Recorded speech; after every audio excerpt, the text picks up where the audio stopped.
भारत का एक रहस्यमय मंदिर है जिसके रहस्य को आज तक विज्ञान तक नहीं जान पाया।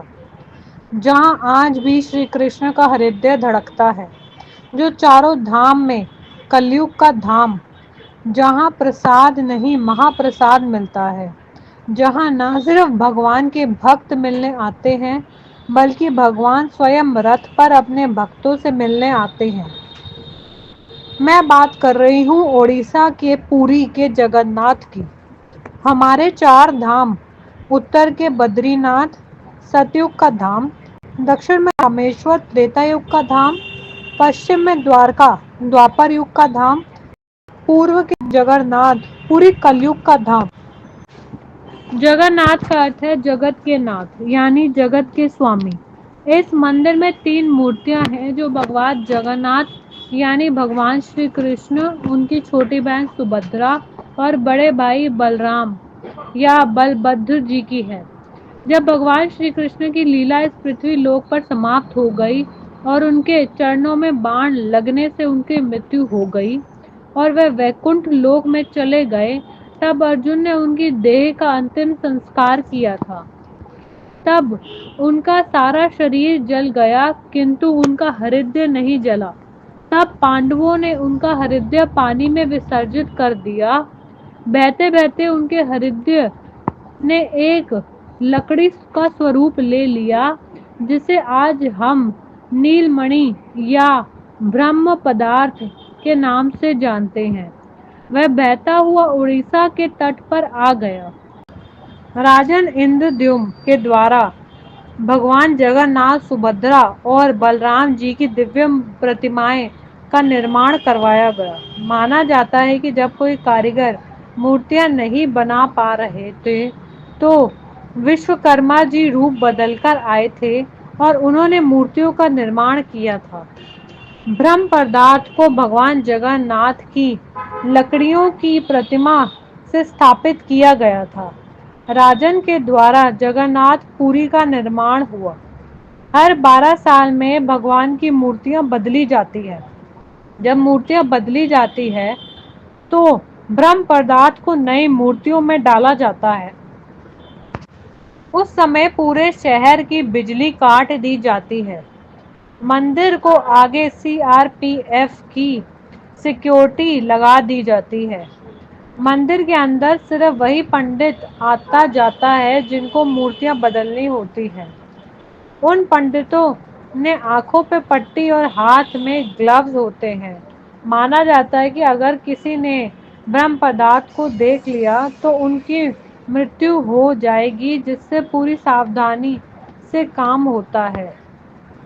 पुरानी मूर्तियों को विधि पूर्वक मिट्टी में दबा दिया जाता है। एक बार सुभद्रा जी की इच्छा हुई कि उन्होंने नगर देखना है, तो जगन्नाथ और बलभद्र जी अपनी छोटी बहन की इच्छा को पूर्ण करने के लिए रथ पर भ्रमण के लिए निकले।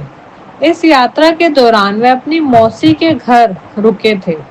इसीलिए आज भी ओडिशा के जगन्नाथपुरी में भगवान श्री कृष्ण, उनकी बहन सुभद्रा और उनके भाई बलराम जी की विशाल रथ यात्रा निकलती है।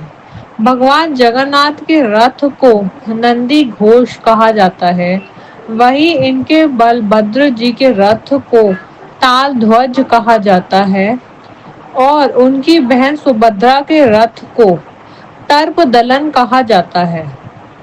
ऐसे माना जाता है कि जो इस रथ को खींचता है उसे सारे कष्टों और सारे दुखों को भगवान दूर करते हैं।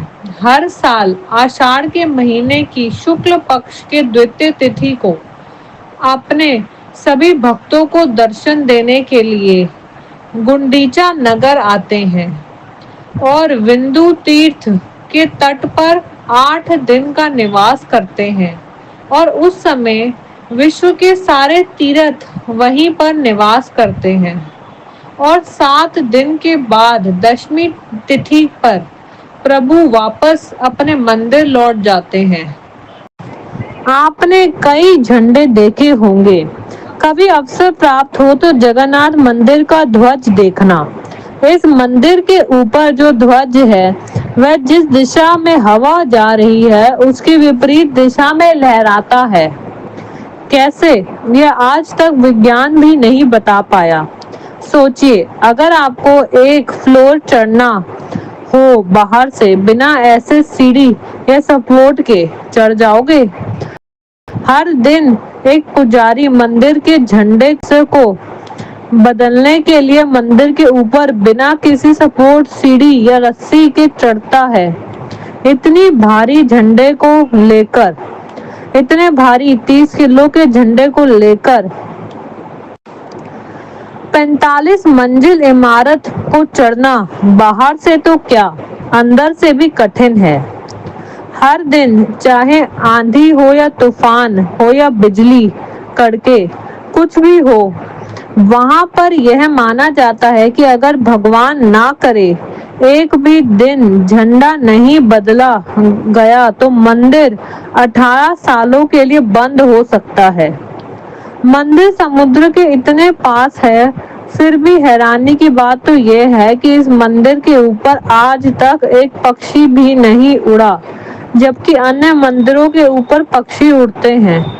जितने भी लंबे बड़े स्ट्रक्चर होते हैं, उन सभी पर पक्षी बैठते हैं, लेकिन आज तक इस मंदिर पर कोई पक्षी नहीं बैठा। इसीलिए इस मंदिर के ऊपर कोई प्लेन नहीं उड़ सकता, क्योंकि प्लेन के इधर उड़ने से मनाही कर दी गई है और यह मंदिर नो फ्लाइंग जोन माना जाता है। लेकिन अभी अभी एक गरुड़ ने भगवान के मंदिर की परिक्रमा लगाई है और यह वीडियो बहुत वायरल हो रही है। इसे न्यूज़ चैनल पर भी दिखाया गया है। इसमें एक चील ध्वज पटका को लेकर मंदिर की परिक्रमा लगाने लगी। यह सच में अद्भुत है। उस चील ने उस पटके को कोई नुकसान नहीं पहुंचाया। यह सच में महाप्रभु की ही लीला है। जगन्नाथ मंदिर समुद्र के पास है। बाहर से समुद्र की आवाज स्पष्ट सुनाई देती है, लेकिन अंदर जाते ही लहरों की आवाज रत्ती भर भी सुनाई नहीं देती। जैसे ही आप सिंह द्वार में फैला कदम रखेंगे तो समुद्र की आवाज बंद हो जाएगी, लेकिन एक कदम पीछे रखते ही आवाज सुनाई देगी। जगन्नाथ मंदिर की परछाई आज तक अदृश्य है। सुबह, दोपहर, शाम, इससे इतने विशाल मंदिर की परछाई कभी भूमि पर नहीं पड़ती। जगन्नाथ मंदिर के ऊपर बना चक्र, जो 8 धातुओं से बना है, यह भगवान के सुदर्शन चक्र का प्रतीक है। आप किसी भी दिशा में खड़े हो जाएं, आपको हमेशा सीधा दिखेगा। इसे नील चक्र या अष्ट चक्र कहते हैं। हैरानी की बात यह है कि इस पर आज तक कभी जंग नहीं लगी। ओडिशा के पुरी में मिलने वाले प्रसाद को महाप्रसाद कहा जाता है। मंदिर में रसोई में एक के ऊपर एक घड़ों को रखा जाता है। इन सब में प्रसाद होता है। नीचे अग्नि होती है जिससे प्रसाद पकता है। हैरानी की बात यह है, जब पहला सबसे ऊपर के घड़े में प्रसाद पकता, फिर धीरे धीरे एक के बाद एक नीचे के घड़े में प्रसाद पकता जाता है। मंदिर में दुनिया की सबसे बड़ी रसोई में 500 रसोइये और 300 सहयोगी रसोइये प्रसाद बनाते हैं। जो भी प्रसाद बनता है वह स्वयं मां लक्ष्मी जी के देखरेख में होता है। भोग के लिए रोज 56 तरह के पकवान बनते हैं। चाहे लाखों करोड़ों भक्त क्यों ना आ जाएं, लेकिन प्रसाद कभी कम नहीं पड़ता।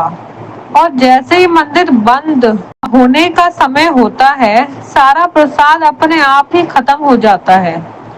ना कोई भूखा जाता है, ना कोई प्रसाद बर्बाद होता है। हैरानी की बात यह है कि वह प्रसाद कभी कम नहीं पड़ता। हर आने वाले भक्त के लिए प्रसाद मिलता है और कभी बर्बाद नहीं होता। दोस्तों, आपने सी ब्रीज और लैंड ब्रीज के बारे में बचपन में पढ़ा होगा कि हवा दिन में समुद्र से भूमि की ओर जाती है और रात में भूमि से समुद्र की ओर। लेकिन यहाँ पर बिल्कुल उल्टा होता है। वैज्ञानिक आज भी परेशान हैं।